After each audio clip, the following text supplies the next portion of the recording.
Need for Speed 2024 is probably cancelled.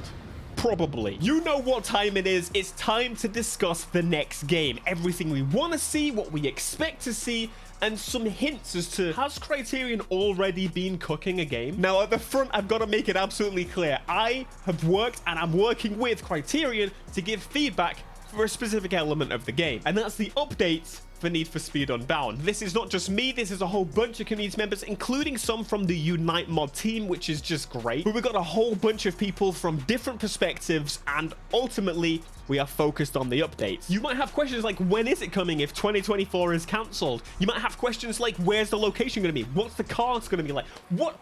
Everything. Tell me, Theo. Don't worry. Let's get started. First question. When is it coming? This is a difficult one to say a definite, but I'm pretty certain about a lot of things. This will be in line with basically a lot of the industry because of the fact that, well, there's a big game coming out very, very soon. Everyone is afraid of this game. Quite frankly, I'm afraid of this game, but we do know it is very, very not likely for it to come out this year. We know, especially with the launch of the mobile game and the updates continuing until later this year with the new small team of Criterion. Because if you'd missed it, a lot of Criterion is now on Battlefield. Again, I'm very upset about it, but hey, that's the way it goes. There's a question of when Battlefield actually launches, which I believe is this year or next year. This is the story-based Battlefield, so good luck with that. Will Criterion Need for Speed get a lot of the team back, some of the team back, part of the team back? What we don't know. Or will they have to hire new and fresh to build up a team to be able to build a game? Now, it is worth knowing, Ghost Games built Need for Speed Rivals and 2015 with, from memory, 100, less than 100. They were forming the studio, especially with the Rivals, in a very short period of time. From nothing, which is incredibly impressive. Okay, they had an engine, but you know what I'm saying. So, to the point, I don't think it'll be this year. Absolutely not. Next year, very unlikely. Grand Theft Auto is a source to be reckoned with, and no game, especially a Need for Speed game, wants to compete with a GTA game, racing game or not. It'll take over the whole damn industry. Call of Duty, okay, we'll be worried. So I think a pretty safe bet, although it's far, 2026. I'm upset a little bit, but at the same time, considering how they're leaving Unbound with possibly being the best multiplayer experience in a Need for Speed game since Need for Speed Mode 2012. No, absolutely the best multiplayer experience since 2012. I think that this is probably a good time to do it. But all of this is on the assumption that they have to make a new game, a new studio, a new... That is all based on that the previous version of the game, if it exists, according to the internet that it does, was it delayed? Or was it cancelled? There is no question in my mind. They were working on a new game. And that's just how game development works, especially with a 2-year turnaround. Now, with the full heat of Criterion working on this next game, it's very likely that, again, they've either delayed or cancelled this game entirely. Based on the timelines of previous Need for Speed games, they would have at least had an idea of what the game was going to be and a map location. Need for Speed Heat's map was made super early, and the only reason we got Need for Speed Heat at all is because, well, they were more than halfway done by the time EA decided we should probably blame someone for those microtransactions in Battlefront. So, was it delayed or cancelled? Now, my assumption is somewhere in the middle. I highly doubt they're going to scrap absolutely everything because a lot of work was put in, especially with a current small team as they have, and they will hopefully be building up once they start getting, you know, into the next development of the next game, the focus. But currently they can't work on both. So there's a few things that will come across likely, and there's a few things that, well, probably will never see the light of day. Maybe that's a bad thing, maybe that's a good thing, but I'm thinking 2026, right? So possibly one of the most important elements about Need for Speed Unbound and its kind of resurrection from the dead would be this. Kaizen. We've heard Criterion speak about this quite a heck of a lot over on their YouTube channels. They speak about it all the time, constantly asking for feedback on their social media channels and, well, referencing Kaizen quite often. But if you don't know what that means, it means basically building small, constant improvement, improve upon. And this is a huge thing because Need for Speed and racing games in general have always felt like every time there's a new one, or maybe every few games, they scrap everything. They bin off all the elements that you like. They bin off all the elements that I like, whatever.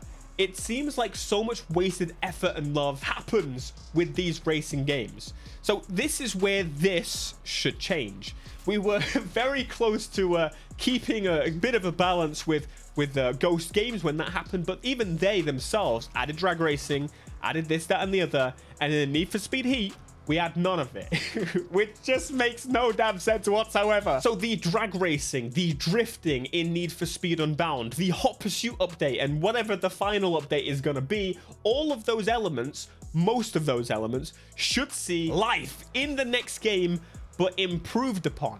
That's the idea. They've built this here, they've built this now, and they're going to continue to use it if the community responds positively to it. So this Hot Pursuit update may not have everything that everyone wants, but those Hot Pursuit people like the idea of being cops and chasing racers, and so we're at least surely going to have Hot Pursuit events, and I think we'll see that return and stay, because as much as I personally prefer the underground era of racing, it really doesn't make any sense whatsoever that the games haven't had that element as well.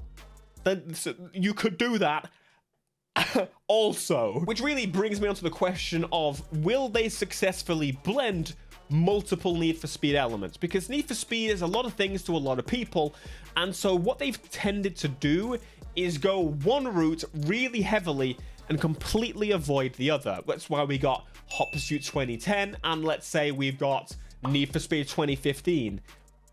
People love these games, but I can probably be certain that you prefer one or the other hugely, and that's fine. I personally would say I lead more with the tuner customization scene, but I am gameplay king.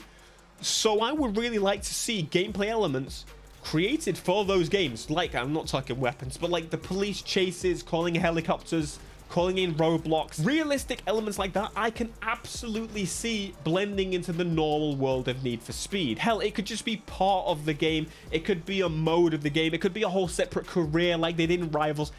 Whatever the case may be, I really think this has a place in modern Need for Speed. But we've also got to look back at Need for Speed Heat. Why did that do so well? Realistically, that is commercially the best performing Need for Speed since the underground era. What makes Need for Speed Heat so special to the fact that the next game, Need for Speed Unbound, which now has more content than Need for Speed Heat, still can't really chip away at Need for Speed Heat. My personal opinion, I still think that Need for Speed Heat perfected that underground formula. There were still things I would love to see, and they would be like, oh, it didn't get updates. A good game that launches as a good game is still a good game if it doesn't get updates. Everyone's spoiled these days. Mate, Most Wanted 2005, perfect as it is. Need for Speed Underground, perfect as it is. Would there be things that I would love to have seen in those games? Sure, but they ain't updating those games. Where you print a new disc? Come on! Now, this is a big one for me because it's been a long time since Unbound came out, and I've had to live with some of the cartoon effects and the cartoon characters, and this is a real pain point for a lot of people. It's a real friction point. Will it have cartoon elements? So, here's my stance. Originally, I thought, cool, they're doing something a little bit different. Need for Speed always needs to do something a little bit different, because if it doesn't, then it will just fade into obscurity. What's the point? If we got a Heat 2, a Heat 3, a Heat 4, eventually at Heat 4 you'd be like, alright, they've become the Horizon, but like it's not the festival. I mean, technically there was a festival. So will it have cartoon elements? First question, I guess, then is, do I want them? Maybe. I think personally this is still my stance, and I see it a lot in the community.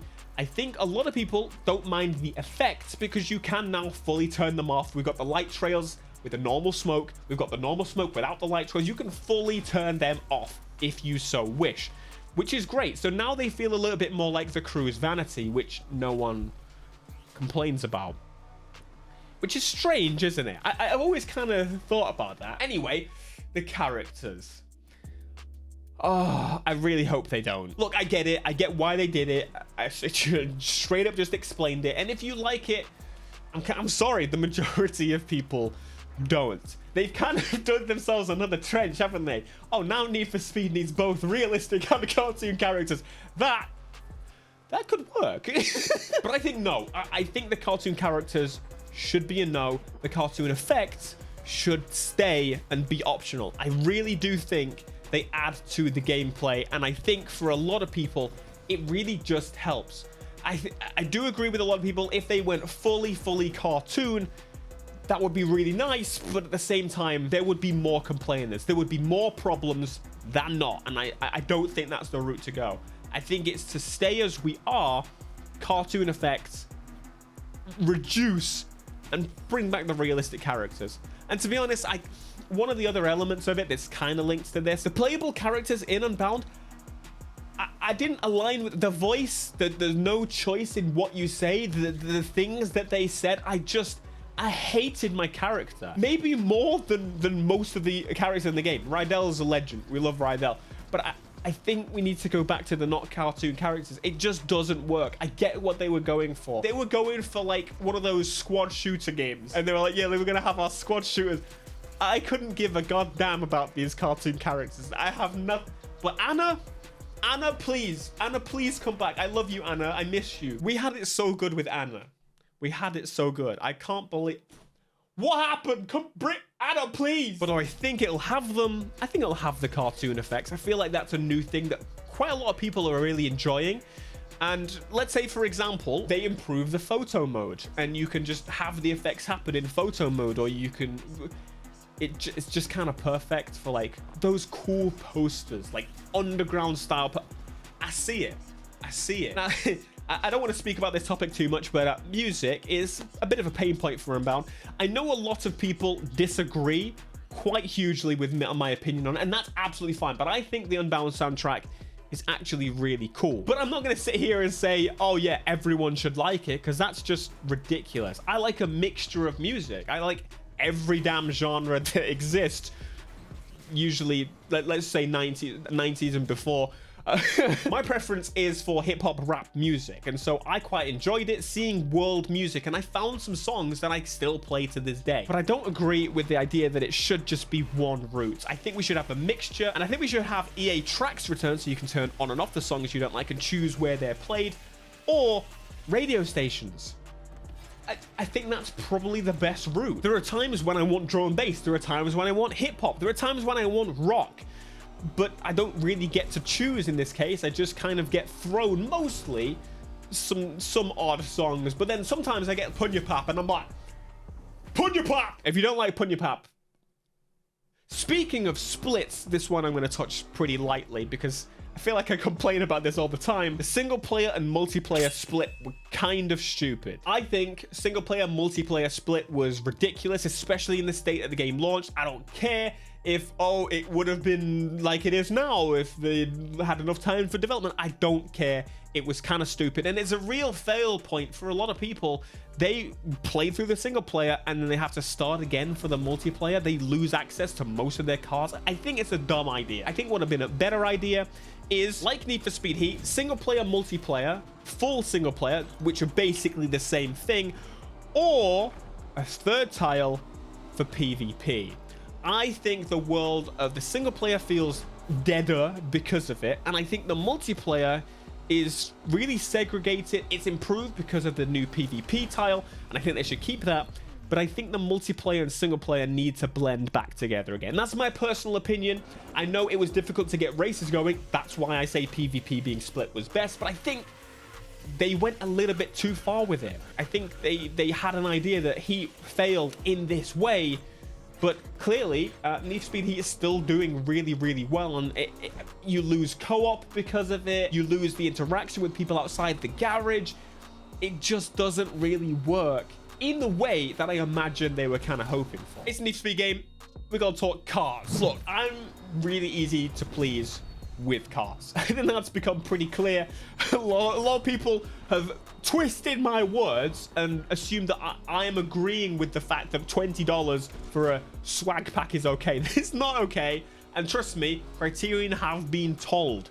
Absolutely been told. And if you notice they don't do them anymore, Isn't that good? Now, I do quite like the new method of the way they've done it. I don't fully agree with the battle pass model. I think it's shite. I don't play Fortnite. I don't play any of these I don't play these games because I don't like the battle pass. I think it's crap. And so, in saying that, I do want to say I like that I have to work for some stuff.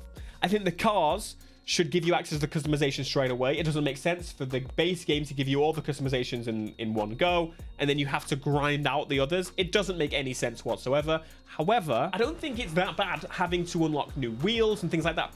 New progression, new gameplay at the same time means that when you play the new gameplay, you get the new stuff. That's really good. That's how it should be. If you were just giving me a battle pass that changed, I'm gonna fall asleep. I really don't care. Give me something new to do, like drag races, and tie the progression of the drag races to this kind of pass. It's almost there. I think one of the big things is I don't like the system at all. Okay, just to make that clear. No battle pass. No. However, I think one improvement that could be made to this system is that you could pick and choose the active pass that there is. So, for example, if I want to go back to the RS6 one and unlock the RS6, I should be able to go back and select it. If I want to work towards something like a special tire that was available in a previous pass, I should be able to select that. I don't think it's a perfect system. I don't think it's a good system as it is.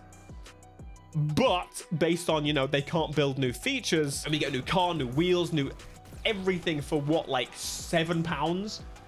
I don't know if I can complain, like, fully. I get more gameplay, and that is what's most important to me. How did we get to this from cars? How did we get to this? I was talking about cars. As I said, I'm quite easy. Don't really care. Give us more cars. I want maybe an R33. Yeah. I would like to see more customization for all the cars. That's kind of the main thing for me. I think a really decent way to do this would be to have like customization packs for this game, and then in the next game, they're part of the game. Because let's be real, new customizations take as long as a new car. It's a small team. They can afford to hire someone if people keep buying. I would buy a pack of 3 body kits for $2, $3 for Skyline. There's no question. I would be the first one buying that right now, but that's not available. And I think it would be a good way, again, the next game would then have all that customization from go, and we just keep doing that. And then we have 60 million body kits, and developers get paid, and they can hire more people to make more body kits. Some for free, then some paid. I'm okay with it. Okay. Location. I do agree. Now that I've played probably 500 plus hours of Need for Speed Unbound, I do agree that the location is not perfect. I don't think it's bad. I don't think I hate it. In fact, I think it really works decently well considering they have the drag races. I don't think Heat would have done a great job with drag races. The drifting locations, there's some pretty cool drifting locations. The map overall is pretty good, but it gives me, it's really flat. I need some elevation. I miss the elevation from Heat. I miss the variety from Heat. The biomes, the Heat map felt bigger. I learned the Heat map by head. On this map, I still kind of have to, like, I mostly know it, but there's just some parts that I just can't quite register to my brain permanently. So, I really think they should do an elevated location. Again, I don't really care where it is. I just kind of hope they do somewhere a little bit more fun, a little bit more bright and colorful sometimes, because I do think the game looks a bit dim a lot of the time, but at the same time, 2015 was dark all the time, and I liked that. I think it's difficult to explain, but somewhere in the middle, as it is just gray and rainy, isn't great. It needs to be dark night, gray thunderstorms, or it needs to be bright, sunny, beautiful palm trees. Happy. And I've noticed that a lot of people, when it comes to those, say like the crew, people go, oh my god, the graphics are so much better when it's bright. When it is bright, people think the graphics look better. There needs to be a research into this, all right? Because people are messed up. So, something to realize, I would say, is that Unbound now has pretty much all of the elements that would make a cracking launch title right now. While nothing is perfect, for example, the warm-up of the tires and drag, the drift is still not, like, it doesn't angle the wheels. There's little things like that that kind of bother me, and there's things I would do completely different. But at the same time, if the game, a new game launched with all these features, and the hot pursuit feature that's coming and whatever's next, I'm gonna be happy. I think if they've got what they need to launch, this would be enough to launch a new game. Like, let's be real, other than, you know, a story and new cars and blah, blah, blah. But think about that, because a lot of people have missed out on this game, and that's unfortunate. But I think launching with the stuff that Unbound has now, people are gonna be impressed. I think confidence is at an all-time high for me. Like, after Heat, I was really upset. After Unbound, I was really upset. But now, like, the team that's left is incredibly passionate, and I keep saying this, but they genuinely are. Like, if you follow them on socials, look at how much feedback they're asking for. It's pretty clear they give a damn, and they want to get this right for us. Which, as a just a Need for Speed fanboy, like, at heart, like, I love this series, and I love that they're putting as much passion into it as I have, as we do together. So my question for yourselves, what elements do you really think is missing? What would improve the game hugely, talking next game? Because I know what I would improve, but what about you? Thanks so much for sticking around for this video. Hopefully you enjoyed. Let me know if you want to see more of these by smashing like. There's a lot of other categories that I could talk about, but if you like Need for Speed, you should probably look at these.